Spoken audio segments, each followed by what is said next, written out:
स्वागत है आप सभी का आज के इस वीडियो में। जैसे लास्ट टाइम के वीडियो में हम क्वेश्चन नंबर 3 तक देख चुके हैं इलेक्ट्रिक पावर के कॉन्सेप्ट में। आज क्वेश्चन नंबर 4 के साथ मैं आपके लिए ये वीडियो लेके आया हूँ।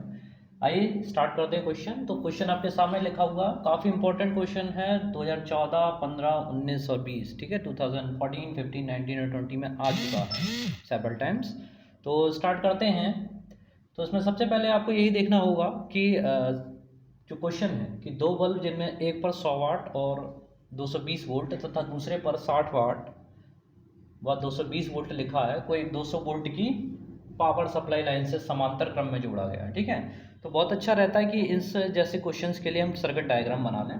तो जैसे आपको मैं सिंबल्स में बता चुका हूँ, इस तरीके से जो प्रतीक हैं वो बल्ब का दिखाया जाता है। चूँकि दोनों बल्ब किस क्रम में लगाए गए हैं, समांतर क्रम, पैरेलल कॉम्बिनेशन में लगाए गए हैं, तो बहुत अच्छा रहेगा कि इनको पैरेलल कॉम्बिनेशन में लगा दें। ठीक है, पैरेलल कॉम्बिनेशन में आप सभी जानते ही हो कि धारा का मान बढ़ जाता है दोनों दिशाओं में। तो इसमें जो धारा बह रही है, इसमें जो धारा है, ठीक है, दोनों के सिरों पर जो वोल्टेज है वो पावर सप्लाई है 220 वोल्ट की। तो अगर एसी की सप्लाई करते हो तो एसी के लिए एसी वाला आप चिन्ह प्रतीक बनाएंगे, सिंबल बनाएंगे। और अगर सेल या बैटरी लगानी है तो उसको उस तरीके से कनेक्ट कीजिएगा। तो इसमें पूछ रहा है कि इसमें कितनी धारा निर्गत होगी। ठीक है, तो निर्गत धारा का मान क्या है। तो पहले वाले बल्ब की अगर बात करें तो इसके ऊपर लिखा हुआ है 100 वाट और 220 वोल्ट। ठीक है, 220 220 इतना वोल्ट। इसी तरह से सेकंड वाला जो बल्ब है उसके ऊपर लिखा हुआ है 60 वाट, यानी पावर उसकी 60 वाट, और उसकी जो वोल्टेज है दिस विल बी इक्वल, ये है आपका 220 वोल्ट। दोनों के वोल्टेज एक जैसे हैं। ठीक है, तो first of all you have to calculate the resistance of these bulbs. ठीक है, तो इनका R1 पता कर लीजिए। लेट वी कंसीडर ऊपर वाले का R1 मान लेते हैं, नीचे वाले का R2 मान लेते हैं। तो R1 R2 का जो मान आपको पता करना है, तो सबसे पहले R1 का मान पता करने के लिए हम इसकी वैल्यू ऊपर वाले की जो दे रखी है उसको P1 कंसीडर कर लेते हैं। P1 this is equals to 100 watt और V1 कह लीजिए this is equals to 220 volt. Okay, R का फॉर्मूला लगाएंगे, R equals to V square upon P one. तो P equals to V upon R है, ये आपको बता ही चुका हूँ। P equals to V square upon R, ये वाले फॉर्मूले हम लोग देख चुके हैं लास्ट वाले वीडियो में। जिन्होंने नहीं देखे वो वहाँ जाके फटाफट से देख लें। तो यहाँ से जब आप आर की वैल्यू पता करेंगे तो आर की वैल्यू निकालने के लिए वी स्क्वायर अपॉन पी हो जाएगा, R equals to V square upon P. ठीक है, तो यहाँ पे आपको ऊपर वाले का रेजिस्टेंस निकालना है, R equals to V square, V की जगह V1, P की जगह P1, तो ये वैल्यू हो जाएगी 220 मल्टीप्लाई विद 220, क्योंकि दो बार गुणा है, दो बार मल्टीप्लाई है, स्क्वायर है, P की वैल्यू 100। ठीक है, दो जीरो से दो जीरो कैंसिल कर दीजिए, 20 का मल्टीप्लाई कर दीजिए आपस में, वो वैल्यू आपकी आ जाएगी R1। ठीक है, इसी तरह से आपको R2 निकालना है दूसरे वाले बल्ब का। तो R2 this is equals to, ठीक है, इसी तरह उसका भी लगाएंगे। पोटेंशियल एक जैसा है तो चाहे तो दोनों की जगह V ही रख सकते हो। ठीक है, स्क्वायर अपॉन P2। तो यहाँ पर 220 इंटू 220 अपॉन 60, इसको सॉर्ट आउट कर लीजिए। उसी तरह से इसे रिड्यूस कर लीजिए, दो से काट लीजिए, 2 3 जा 1 जा, इसका मल्टीप्लाई कर दीजिए, यानी 220 इंटू 11 अपॉन 3। ठीक है, इसका कैलकुलेशन करेंगे तो हमें वैल्यू मिलेगी R1 R2 की। अगर R1 R2 का मान मतलब R1 की अगर वैल्यू निकालें तो इसकी वैल्यू आएगी आपके पास में 484, मल्टीप्लाई करेंगे दिस इज इतना ओम। और इसको आफ्टर द कैलकुलेशन अगर आप इसकी वैल्यू निकालते हैं तो ये वैल्यू बराबर आएगी लगभग 806.7 ओम की। ठीक है, तो ये अभी आपका आधा काम हो, यानी ये रेजिस्टेंस आप पता कर चुके 484 और R2 की वैल्यू 806.7 इतना ओम। ये दोनों आपके लगे हैं समांतर में, तो इनका तुल्य प्रतिरोध यानी रिजल्टेंट रेजिस्टेंस आप निकालेंगे तो उसके लिए फॉर्मूला वही 1 upon R equals to 1 upon R1 plus 1 upon R2। ठीक है, तो 1 अपॉन आर की वैल्यू आप प्लेस करेंगे 484 प्लस 1 अपॉन 806.7। ठीक है, तो बोर्ड ने ये क्वेश्चन आपकी कैलकुलेशन चेक करने के लिए और रखा है भाई। तो इसको अगर आप इस तरीके से डायरेक्ट फॉर्मूले में रख के भी करना चाहें तो ऐसे भी कर सकते हो, R1 R2 upon R1 plus R2।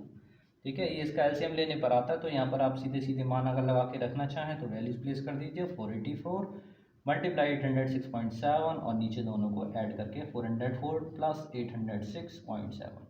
ठीक है। आफ्टर द कैलकुलेशन इस चीज़ की वैल्यू आपको मिलेगी, वो मिलेगी 302.5 ओम के पास।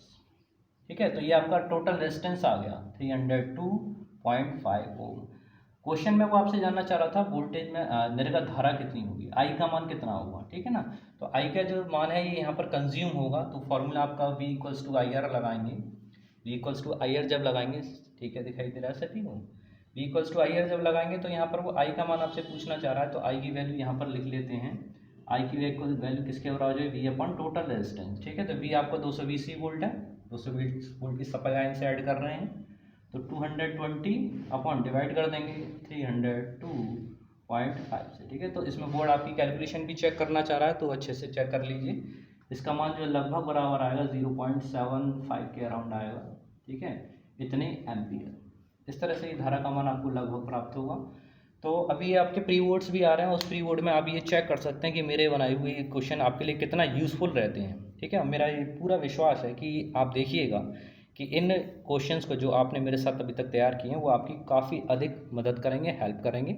और फिर एक और मौका रहेगा कि आप बोर्ड परीक्षा में जो बच्चे अभी तक इसको सीरियस नहीं ले रहे हैं, ठीक है, वो भी सीरियस लें और अच्छे से पढ़ाई करें। ठीक है, चलिए नेक्स्ट क्वेश्चन पे आते हैं। अगला क्वेश्चन नंबर 5 आपके सामने।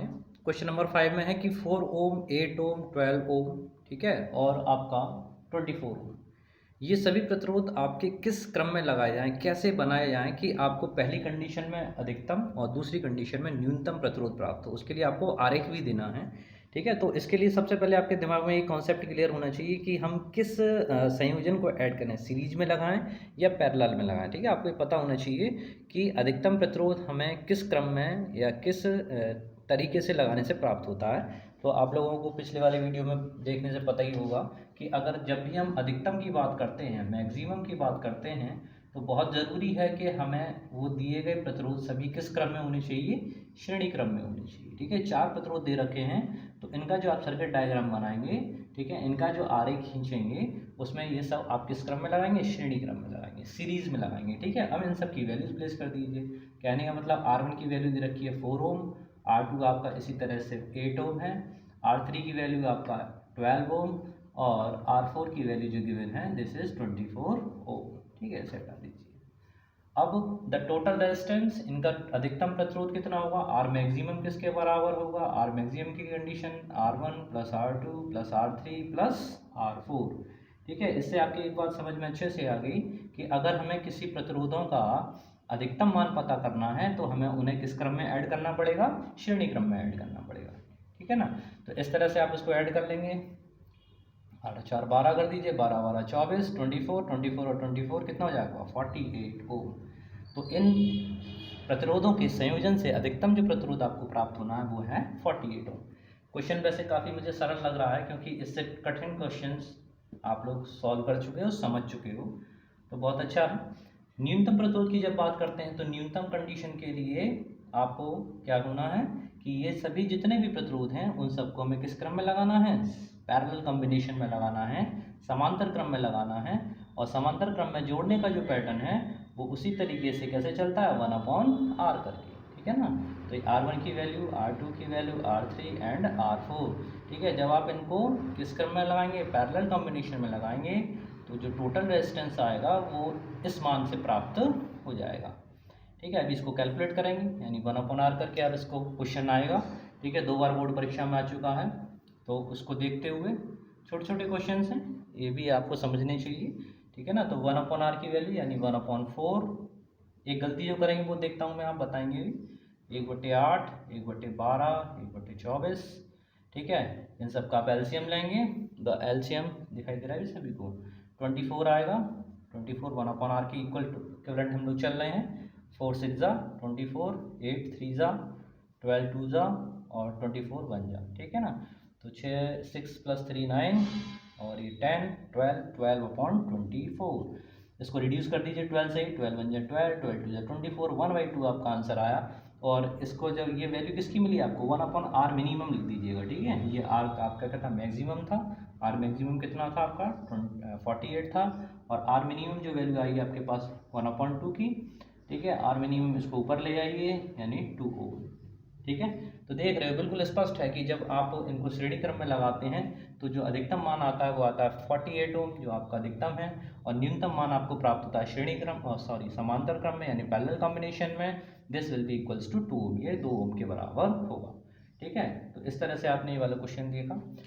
हम लोग 5 क्वेश्चन कर चुके हैं। नेक्स्ट क्वेश्चन अगले पे आते हैं।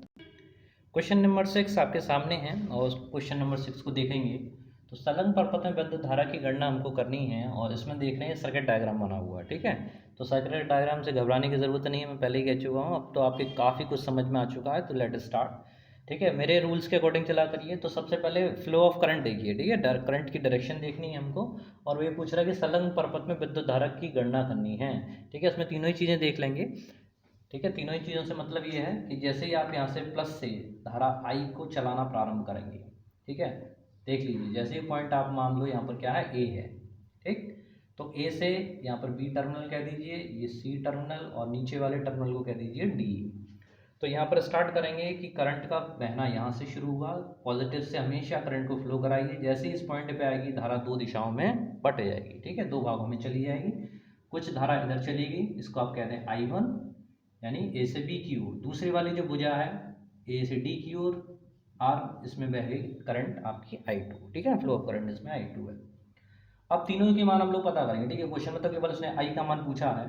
ठीक है, मैं आपको I1 का भी मान बताएंगे, और I2 का मान भी हम आपको बताएंगे। ठीक है, तीनों के मान आपको निकालना आज आ जाएगा। जिन बच्चों ने अभी तक नहीं समझा वो उनके लिए एक और मौका समझने के लिए। तो इसमें स्टार्ट करेंगे, सबसे पहले हम निकालें टोटल रेजिस्टेंस। ठीक है, आई का मान कितना होगा उसका मान पता कर लेते हैं, क्योंकि फिर जो I1 I2 के मान आएंगे उनको चेक करने के लिए हम ये भी देख सकते हैं I1 और I2 का जो प्लस है वो किसके बराबर होना चाहिए, धारा I के बराबर होना चाहिए। ठीक है, तो स्टार्ट करते हैं। तो पहले ऊपर वाली आर में अगर आपसे पूछा जाए कि 1 ओम और 2 ओम ये किस क्रम में लगे हुए हैं, तो आप यहाँ से धारा को लेके चलेंगे। धारा जितनी 1 ओम में आएगी उतनी यहाँ पर आएगी, उतनी ही यहाँ पर, यानी ये दोनों, इन दोनों में धारा के मान कैसे होंगे, समान होंगे। और मैंने बताया कि जिसमें भी धारा के मान समान हो वो किस क्रम में होते हैं, आपके श्रेणी क्रम में होते हैं। ठीक है ना, तो श्रेणी क्रम में कितना हो जाएगा, श्रेणी क्रम में कौन कौन लगे हुए हैं आपके, यानी ABC। ठीक है, RABC करके लिख देते हैं, आर किसमें है, ABC। ठीक है, तो RABC यानी इस वाली भुजा में कितना प्रतिरोध लगा हुआ है, 1 ohm plus 2 ohm, this is equals to 3 ohm. Okay, ठीक इसी तरह से RADC कह लीजिए इसको, RADC से नोटिफिकेशन कर दिया कि हम किस आर्म की बात कर रहे हैं, 4 + 2 and this is equals to 6 ohm. ठीक है, अब देख रहे हो आप कि ऊपर वाली भुजा, अगर इसका एक और सर्किट डायग्राम बना, यानी 1 और 2 की जगह कितना लिख लें, 3 ओम, बीच में 1, और नीचे इन दोनों की जगह पर 6 ओम। ठीक है, तो धारा आ रही है और इन दोनों में अलग अलग धारा बह रही है, I1 और I2 सेपरेट हो रही है। यानी ये वाली कंडीशन में ऊपर का जो 3 ओम है और नीचे का जो 6 ओम है, ये दोनों किस क्रम में लगे हुए हैं, पैरेलल में लगे हुए हैं। तो तुल्य प्रतिरोध कितना हो जाएगा, टोटल रेजिस्टेंस, तुल्य प्रतिरोध होगा 1/R, this is equals to, यानी 1/RABC प्लस 1/RADC। इनकी वैल्यू प्लेस कर दीजिए, यानी 1/3 प्लस 1/6। जिससे आपको मिलने जा रहा आई का मान। ठीक है, 6 LCM आया, 3 2 6, 6 1 6, 3/6, रिड्यूस कीजिए 1/2, then R will be equals to 2 ohm. ये आपके पास आ गया। यानी तुल्य प्रतिरोध पूरे सर्किट की अगर हम बात करें तो उसका टोटल रेजिस्टेंस कितना आ रहा है, 2 ओम आ रहा है। अब करंट का मान निकालने के लिए V इक्वल्स टू IR लगा दीजिए। V इक्वल्स टू IR जब लगाएंगे तो यहाँ से I का मान जो आएगा वो आएगा आपका V/R।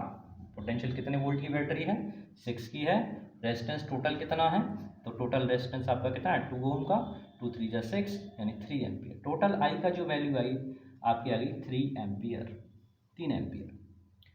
ठीक है, अब बस यहीं पर थोड़ा सा आपको ये करना है कि जब हमें I1 का मान निकालना है तो क्या कर लें, V का तो मान सभी के लिए एक जैसा है, क्योंकि समांतर क्रम में पोटेंशियल सभी के लिए एक जैसा होता है। ठीक है, अब इसके लिए बस रेजिस्टेंस चेंज हो जाएगा जब हम बात करेंगे V1। ठीक है, V तो सभी के लिए एक जैसा है, I की जगह I1 रखेंगे, और यहाँ पर जब आप बात कर रहे हैं I1 के लिए तो ऊपर वाला रेजिस्टेंस रखेंगे, यानी RABC। ठीक है, तो यहाँ से जब आप I1 का मान निकालेंगे तो ये बराबर आएगा V/RABC। V का मतलब वही 6 वोल्ट, ऊपर का रेजिस्टेंस कितना आया था, यानी RABC का मान कितना था, 3 ओम, यानी 3 2 6 ओम। यानी I1 का मान जो आ गया आपके पास कितना आ गया, this I1 equals to 2 ampere. वैसे तो अब I2 का मान आप बिना सॉल्व करे बता सकते हो। कैसे बता सकते हैं कि आपको ये पता है कि I बराबर किसके है, I1 प्लस I2 के है, और जब I का मान आपको पता चल गया कितना है 3 एम्पियर, I1 का मान ये है 2 एम्पियर, तो क्या आप I2 का मान नहीं बता पाएंगे। I2 का मान कितना आएगा, 3 में से 2 माइनस कर दीजिए, I2 इक्वल्स टू आ जाएगा 3 minus 2, this is equals to 1 ampere.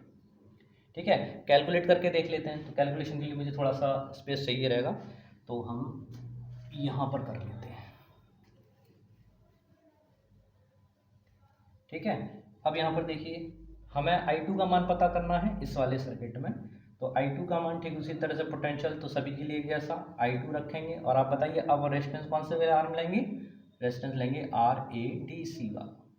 ठीक है, तो यहाँ से I2 का मान किसके बराबर, V अपॉन RADC।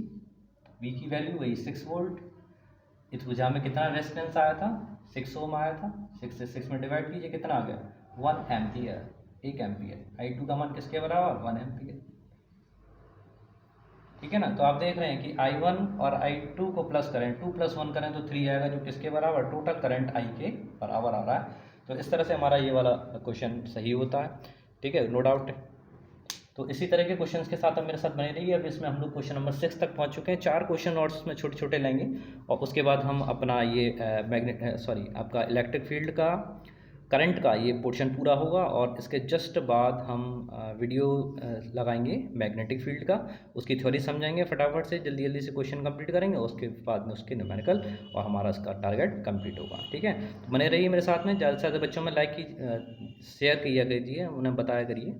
ठीक है, कोशिश कीजिए, अब ज्ञान बांटने से ही बढ़ता है। ठीक है ना, आप अपने पास सुरक्षित रखेंगे, ऐसा नहीं कि दूसरा समझ जाएगा, दूसरा सीख जाएगा।